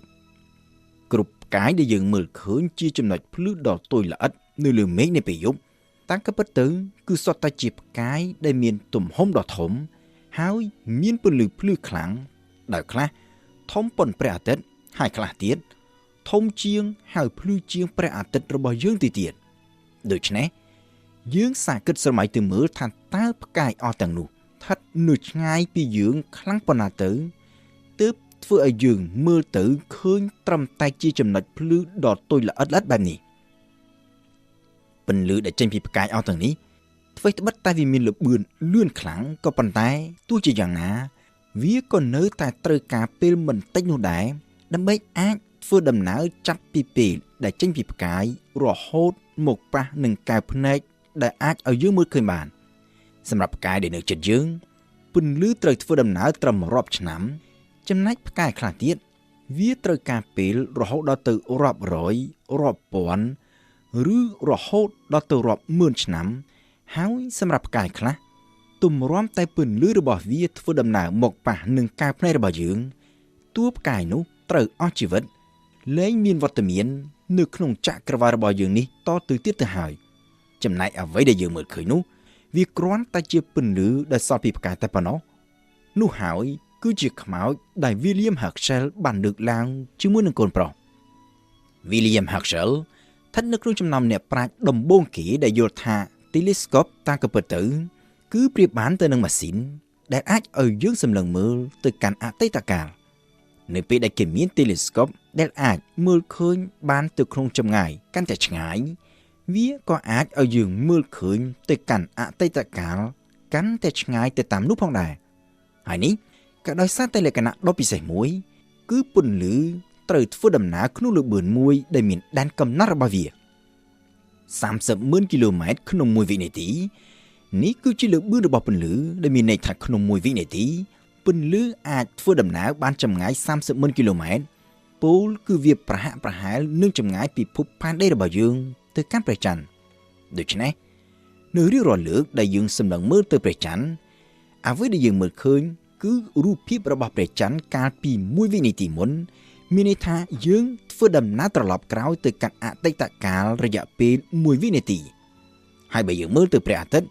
គឺមើលទៅអតីតកាលជាង8នាទីចំណែកឯ Neptune ដែលជាភពស្ថិតនៅខាងក្រៅគេបង្អស់នៃប្រព័ន្ធព្រះអាទិត្យហើយដែលស្ថិតនៅចម្ងាយរហូតដល់ទៅជាង 4,500 លានគីឡូម៉ែត្រពីភពផែនដីរបស់យើងនោះពន្លឺដែលចេញពី Neptune ត្រូវចំណាយពេលរហូតដល់ទៅជាង4ម៉ោងឯណោះទើបអាចធ្វើដំណើរមកដល់ភពផែនដីរបស់យើងឲ្យយើងមើលឃើញបានក៏ប៉ុន្តែនេះគ្រាន់តែនៅក្នុងប្រព័ន្ធព្រះអាទិត្យរបស់យើងនេះមួយតែប៉ុណ្ណោះចេញពីប្រព័ន្ធព្រះអាទិត្យរបស់យើងនេះទៅ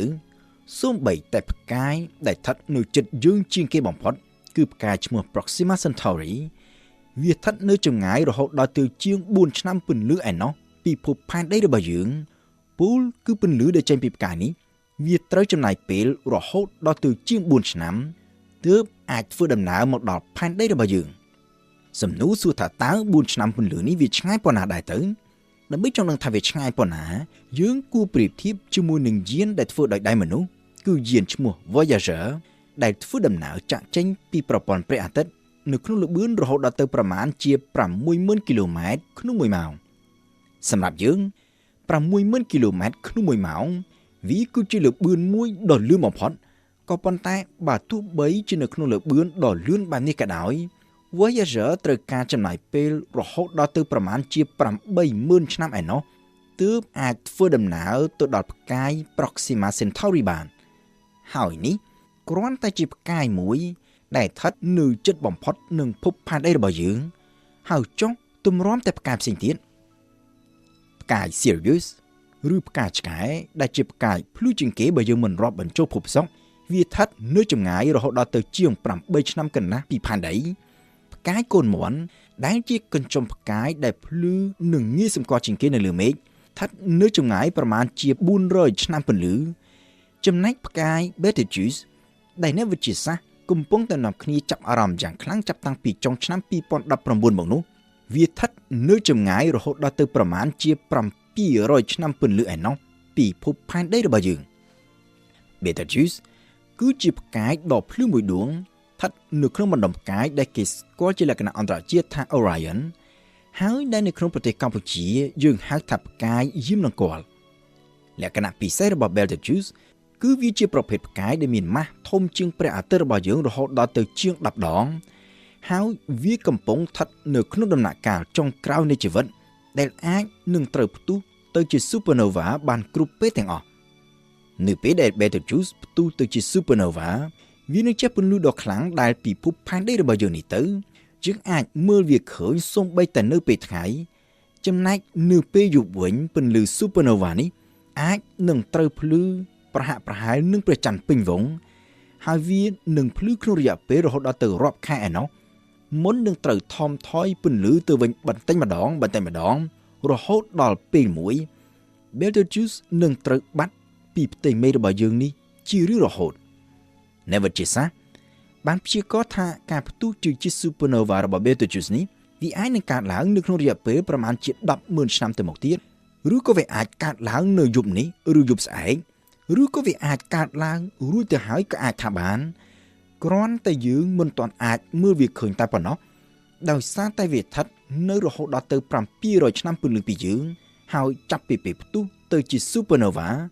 ពន្លឺដែលចេញពី supernova នេះវាត្រូវការពេលរហូតដល់ទៅ700ឆ្នាំឯណោះទើបធ្វើដំណើរមកដល់ផែនដីហើយអាចឲ្យយើងមើលឃើញវាបានដូច្នេះ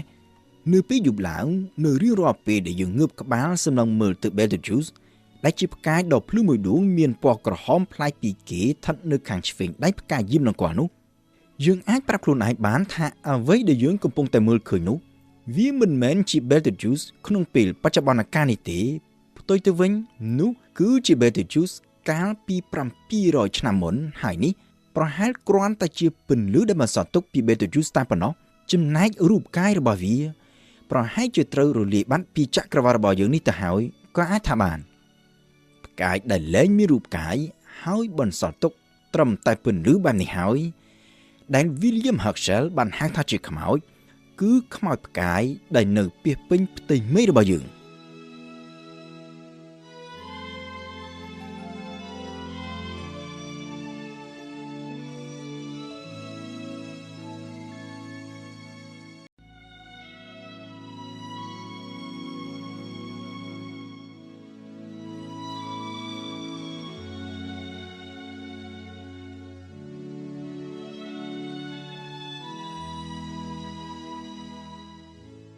នៅក្នុងពេលបច្ចុប្បន្ននេះ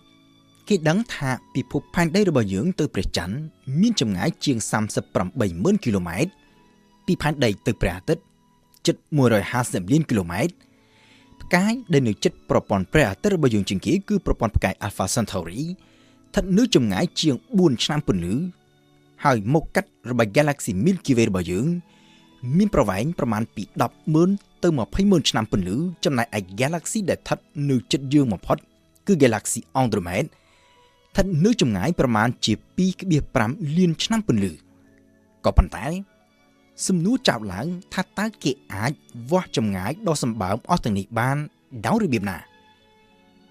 នៅក្នុងវិស័យតារាសាស្ត្រអ្នកវិទ្យាសាស្ត្រយកចម្ងាយនៃអ្វីៗដែលនៅជិតហើយដែលគេអាចវាស់បានដោយផ្ទាល់ដើម្បីទៅធ្វើជាមូលដ្ឋានឈានទៅវាស់ចម្ងាយកាន់តែឆ្ងាយឡើងទៅតាមគោលការណ៍មួយដែលគេឲ្យឈ្មោះតាមភាសាអង់គ្លេសថា Cosmic Distance Ladder ជំហានដ៏សំខាន់នៃការវាស់ចម្ងាយតាមរយៈយន្តការនេះគឺចាប់ផ្ដើមចេញពីចម្ងាយរវាងផែនដីនិងព្រះអាទិត្យតាមការពិតទៅចម្ងាយរវាងផែនដីនិងព្រះអាទិត្យនេះវាគឺជាអាតកំបាំងនិងជាចម្ងល់ដែលមនុស្សជាតិយើងស្វះស្វែងរកចម្លើយតាំងពីជាង 2,000 ឆ្នាំមុនមកម្ល៉េះនៅក្នុងអំឡុងសតវត្សទី3មុនគ្រិស្តសករាជអ្នកប្រាជ្ញក្រិកឈ្មោះ Aristarchus តាមរយៈការសង្កេតមើលបាតុភូតច័ន្ទគ្រាសនិងសូរ្យគ្រាសព្រមទាំងការសង្កេតទៅលើទីតាំងនៃព្រះអាទិត្យនិងព្រះច័ន្ទនៅក្នុងអំឡុងពេលដែលព្រះច័ន្ទភ្លឺត្រឹមពាក់កណ្ដាលដួងបានធ្វើការគណនាតាមទ្រឹស្ដីធរណីមាត្រហើយកំណត់បាននូវទំហំរបស់ព្រះច័ន្ទនិងព្រះអាទិត្យក៏ដូចជាកំណត់ចម្ងាយពីផែនដីទៅព្រះច័ន្ទនិងចម្ងាយពីផែនដីទៅព្រះអាទិត្យវិធីសាស្ត្រដែល Aristarchus យកមកប្រើនៅពេលនោះ គឺជាវិធីសាស្ត្រមួយត្រឹមត្រូវក៏ប៉ុន្តែដោយសារតែខ្វះឧបករណ៍ទំនើបក្នុងការប្រមូលទិន្នន័យដ៏ស៊ូក្រិតលទ្ធផលដែល Arista គណនាឃើញនៅពេលនោះវាមានគម្លាតយ៉ាងដាច់ឆ្ងាយពីចម្ងាយពិតប្រាកដរហូតតតែមកដល់ពាក់កណ្ដាលសតវត្សទី18ក្រោយពីមនុស្សយើងចេះផលិត telescope ហើយតាមរយៈការសង្កេតមើលទៅលើបាតុភូតដែលភពសុក្រធ្វើដំណើរកាត់ចំពីមុខព្រះអាទិត្យទើបអ្នកវិទ្យាសាស្ត្រអាចគណនារកឃើញកាន់តែស៊ូក្រិតនៅចម្ងាយរវាងផែនដីនិងព្រះអាទិត្យចម្ងាយរវាងផែនដីនិងព្រះអាទិត្យដែលគេយកមកធ្វើជាមូលដ្ឋានគ្រឹះដ៏សំខាន់បំផុត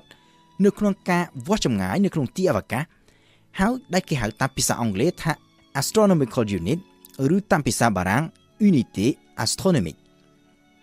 នៅក្នុងពេលបច្ចុប្បន្ននេះ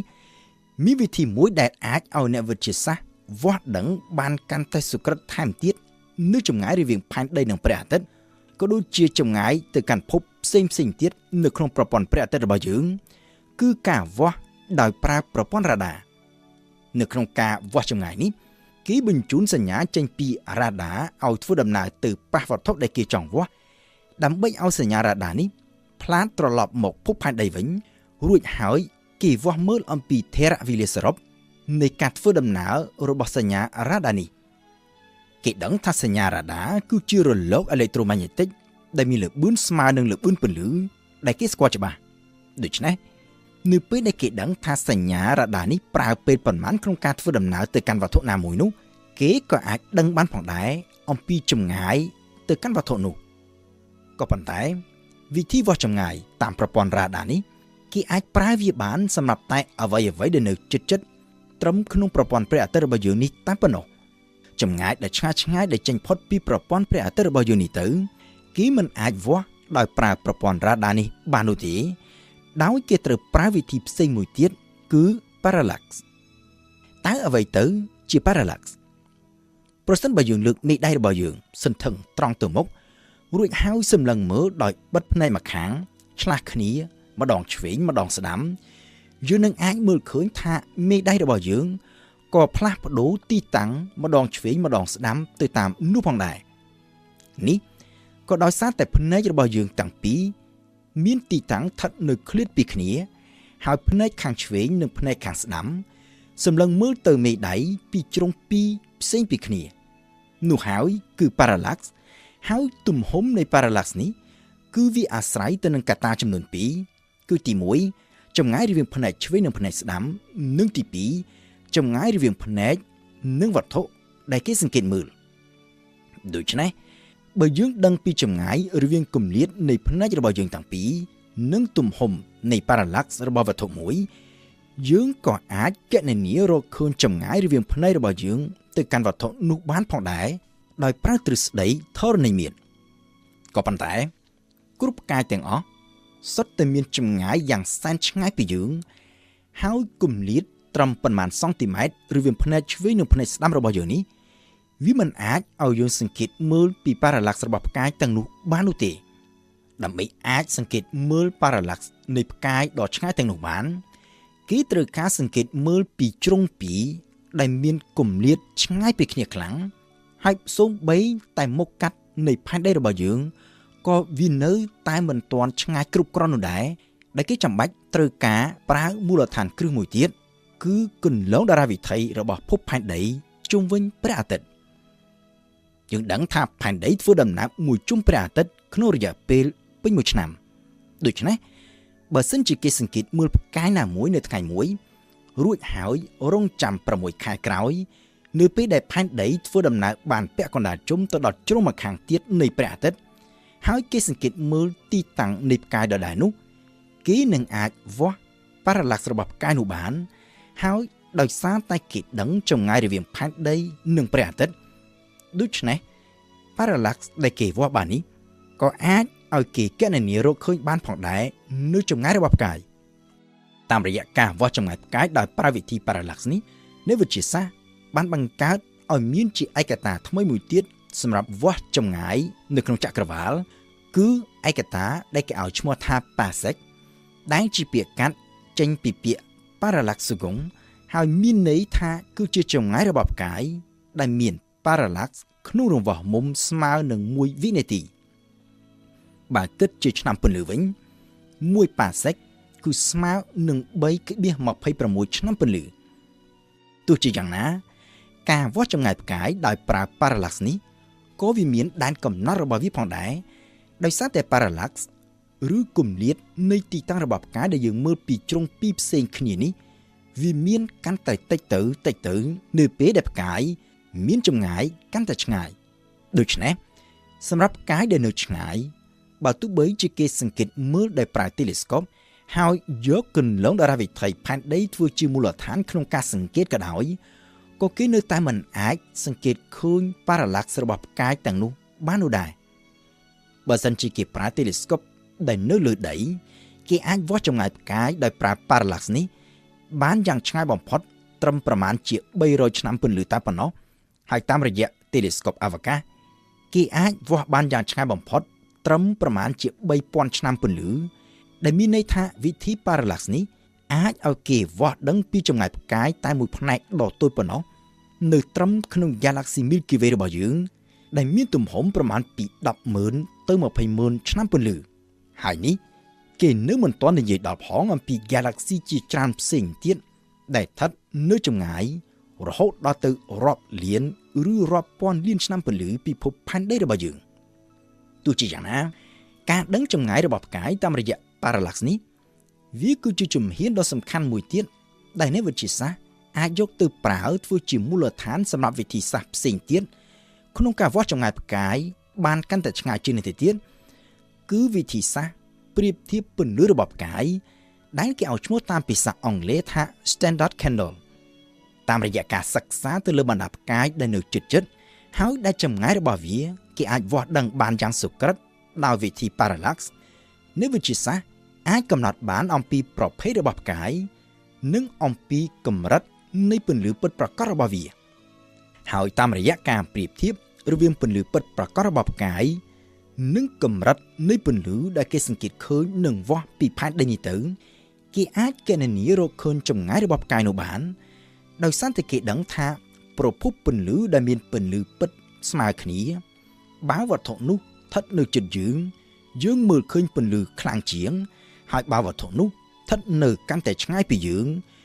ងក៏នឹងមើលឃើញពន្លឺរបស់វាកាន់តែតិចទៅតាមនោះដែរហើយការថយចុះនៃកម្រិតពន្លឺដែលយើងសង្កេតឃើញនេះ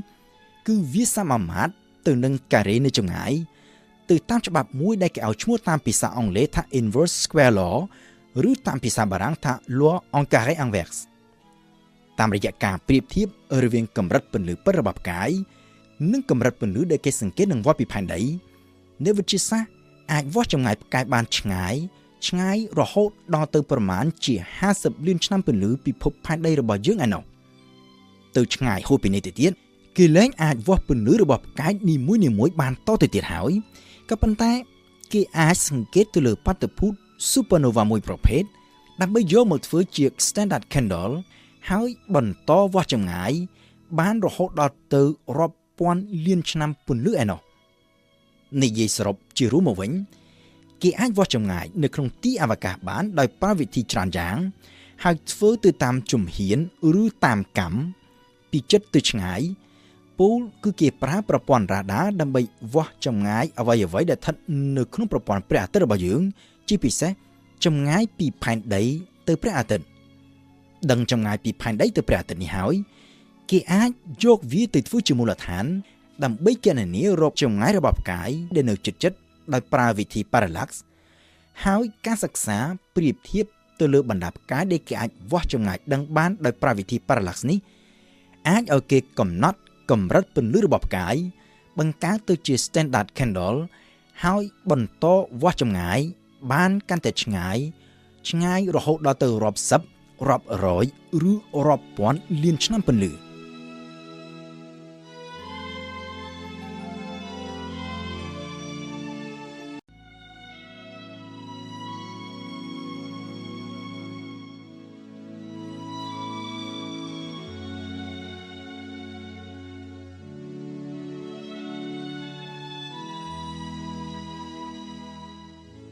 ចាប់តាំងពីសម័យបារាំងមកមនុស្សជាតិយើងតែងតែនាំគ្នាចាប់អារម្មណ៍ចង់ស្វែងយល់អំពីចក្រវាឡអំពីអ្វីៗដែលនៅលើមេឃ ក៏ប៉ុន្តែការយល់ដឹងរបស់មនុស្សសម័យបុរាណនោះវាមានដែនកំណត់ត្រឹមអ្វីដែលគេអាចមើលឃើញដោយភ្នែកទទេតែប៉ុណ្ណោះគឺចាប់តាំងពីពេលដែលមនុស្សយើងចេះផលិត telescope ដែលការយល់ដឹងរបស់យើងទៅលើចក្រវាឡបានពង្រីកវិសាលភាពកាន់តែធំឡើងចាប់ផ្ដើមពីសម័យកាល Nicolas Copernic, Galilei និង Johannes Kepler នៅសតវត្សទី16និងទី17ដែលរកឃើញថាផែនដីមិនមែនជាចំណុចកណ្ដាលនៃចក្រវាឡរហូតមកដល់នៅសម័យកាល Edwin Hubble ដែលរកឃើញ Galaxy ជាច្រើនផ្សេងទៀតនៅក្រៅ Galaxy Milky Way របស់យើងក៏ប៉ុន្តែទោះជាយ៉ាងណាគិតមកទល់នឹងពេលនោះរាល់ការសង្កេតនិងសិក្សាទៅលើចក្រវាឡគឺពឹងផ្អែកតែទៅលើ telescope ដែលនៅលើដីហើយប្រសិទ្ធភាពនៃ telescope ដែលនៅលើដីនេះក៏វាមានដែនកំណត់របស់វាផងដែរអ្នកដែលចូលចិត្តមើលផ្កាយនាពេលយប់បើទោះបីជាមើលដោយភ្នែកទទេក៏ដោយប្រហែលជាអាចសង្កេតឃើញនៅភាពចម្លែកមួយគឺគ្រប់ផ្កាយទាំងអស់សុទ្ធតែមានពន្លឺព្រិចដោយគ្មានពន្លឺថេរជាប់ជាប្រចាំនោះទេមូលហេតុចម្បងបំផុតដែលធ្វើឲ្យផ្កាយមានពន្លឺព្រិចហើយប្រែប្រួលជាប់ជាប្រចាំបែបនេះ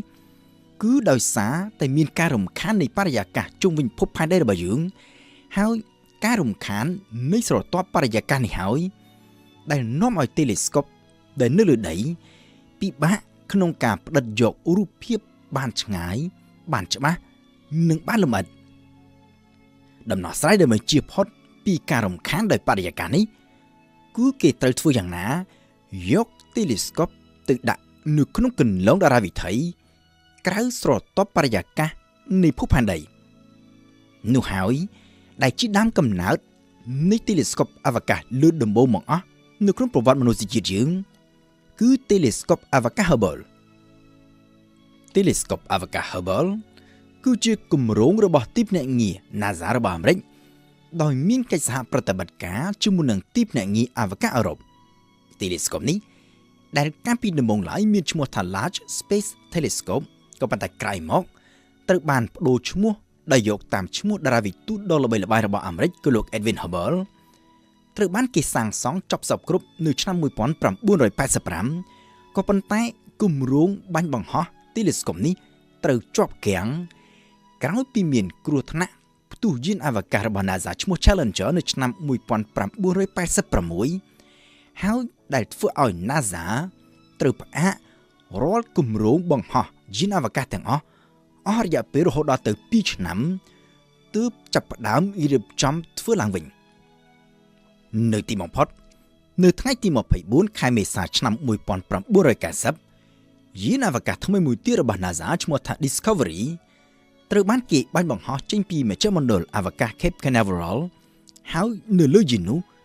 គឺមានផ្ទុក telescope Hubble ដែលមានបណ្ដោយជាង13ម៉ែត្រនិងទទឹងជាង4ម៉ែត្រជាមួយនឹងកែវ telescope ដ៏ធំដែលមានមុខកាត់រហូតដល់ទៅជិត2ម៉ែត្រកន្លះនៅថ្ងៃទី25មេសា telescope Hubble ត្រូវបានគេបញ្ជូនដោយជោគជ័យទៅដាក់នៅក្នុងគន្លងតារាវិថីនៅរយៈកម្ពស់ប្រមាណជាជិត550គីឡូម៉ែត្រពីផ្ទៃដីហើយធ្វើដំណើរជុំវិញភពផែនដីក្នុងរយៈពេលរៀងរាល់95នាទីម្ដងក្នុងល្បឿនប្រមាណជា 27,000 គីឡូម៉ែត្រក្នុង1ម៉ោងក៏ប៉ុន្តែការអស់សប្បាយនឹងជោគជ័យនេះមិនបានយូរប៉ុន្មាននោះទេវាត្រូវប្រែក្លាយទៅជាការខកចិត្តទៅវិញនៅពេលដែលគេចាប់ផ្ដើមទទួលរូបភាពអវកាសដែលថតដោយ telescope Hubble នៅប្រមាណជា2ខែក្រោយមកទៀតគ្រប់រូបភាពទាំងអស់ដែល Hubble ថតបាននៅពេលនោះគឺសុទ្ធតែព្រាលមើលមិនច្បាស់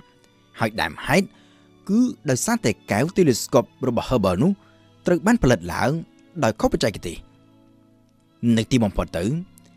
telescope ដែលគេចំណាយពេលជាង10ឆ្នាំដើម្បីសាងសង់ហើយត្រូវចំណាយលុយរហូតដល់ទៅរាប់ពាន់លានដុល្លារនោះបែរទៅជាប្រើការអ្វីមិនកើតទាំងអស់ទៅវិញក៏ប៉ុន្តែទោះជាយ៉ាងណា NASA មិនបានបោះបង់គម្រោងនេះចោលនោះទេ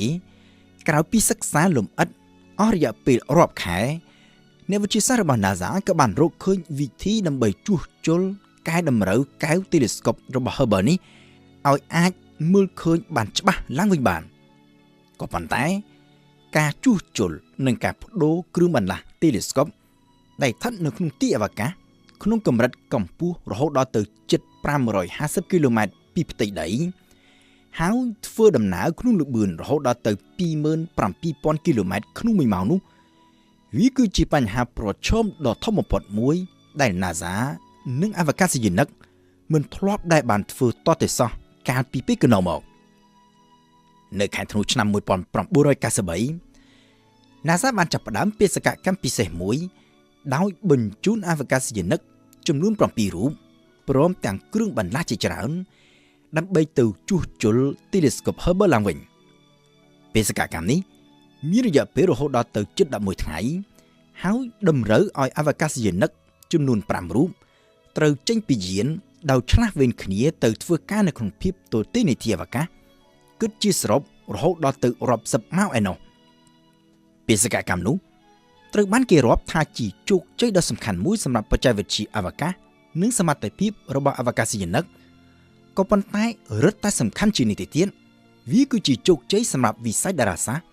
ពីព្រោះថា11ថ្ងៃក្រោយពីជួសជុលរួច Telescope Hubble បានចាប់ផ្ដើមថតរូបអវកាសសាជាថ្មីហើយរូបថតដែល Hubble ថតបាននៅពេលនោះសុទ្ធតែជារូបថតយ៉ាងច្បាស់និងយ៉ាងលម្អិតដែលគេមិនធ្លាប់ឃើញមានតទៅសោះកាលពីពេលកន្លងមកនៅក្នុងរយៈពេល30ឆ្នាំកន្លងទៅនេះ Telescope Hubble បានជួយឲ្យអ្នកវិទ្យាសាស្ត្រអាចបំបែកនៅអាថ៌កំបាំងជាច្រើនទាក់ទងទៅនឹងចក្រវាឡរបស់យើងតាមរយៈ Hubble អ្នកវិទ្យាសាស្ត្រអាចសិក្សាយ៉ាងលម្អិតទៅលើភពទាំងភពនៅក្នុងប្រព័ន្ធព្រះអាទិត្យរបស់យើងនិងភពនៅក្រៅប្រព័ន្ធព្រះអាទិត្យព្រមទាំងអាចសិក្សាលម្អិតអំពី nebula ដែលអាចឲ្យគេស្គាល់បានកាន់តែច្បាស់អំពីវដ្តនៃជីវិតរបស់ផ្កាយចាប់តាំងពីពេលចាប់កំណើតរហូតទៅដល់ពេលស្លាប់ទៅវិញ Hubble នេះក៏បានជួយផងដែរឲ្យយើងអាចយល់ដឹងកាន់តែច្បាស់អំពីភាពធំល្វឹងល្វើយនៃចក្រវាឡរបស់យើងជាមួយនឹង Galaxy ដ៏ច្រើនរហូតដល់ទៅរាប់រយពាន់លាន Galaxy ឯណោះនៅត្រង់កន្លែងខ្លះនៅលើផ្ទៃមេឃរបស់យើងដែលធម្មតាជាកន្លែងដែលមើលទៅមានតែភាពងងឹតឈឹងដែលគេមិនដែលឃើញមានពន្លឺអ្វីតទៅសោះនោះក៏ប៉ុន្តែនៅពេលដែលគេតម្រង់ Telescope Hubble ទៅកាន់តំបន់ដ៏តូចមួយនេះគេអាចសង្កេតឃើញ Galaxy រហូតដល់ទៅរាប់ពាន់ឯណោះលើសពីនេះទៅទៀត Hubble ក៏អាចឲ្យអ្នកវិទ្យាសាស្ត្រអាចសិក្សាបានយ៉ាងលម្អិតផងដែរអំពីប្រហោងខ្មៅឬ Black Hole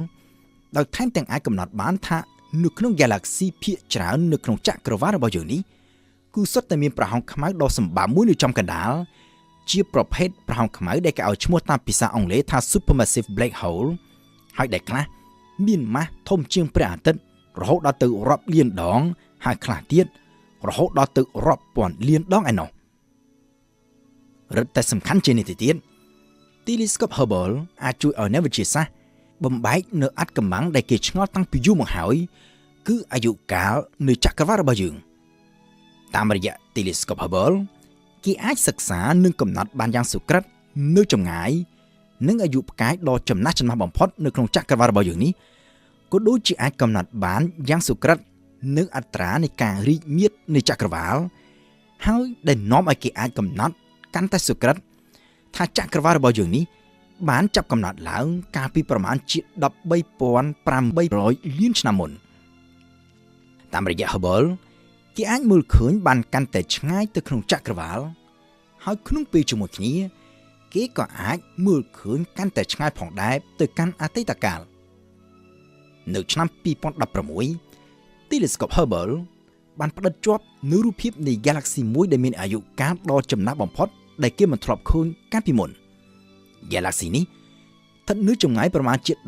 13,400លានឆ្នាំពន្លឺពីភពផែនដីដែលមានន័យថារូបភាពដែល Telescope Hubble ថតបាននោះវាគឺជាអ្វីដែលបានកើតមានឡើងតាំងពីប្រមាណជា13,400លានឆ្នាំមុនពូលគឺតែប្រមាណជា400លានឆ្នាំតែប៉ុណ្ណោះក្រោយការចាប់កំណើតនៃចក្រវាឡរបស់យើងនៅក្នុងហេតុការណ៍ដែលគេឲ្យឈ្មោះថា Big Bang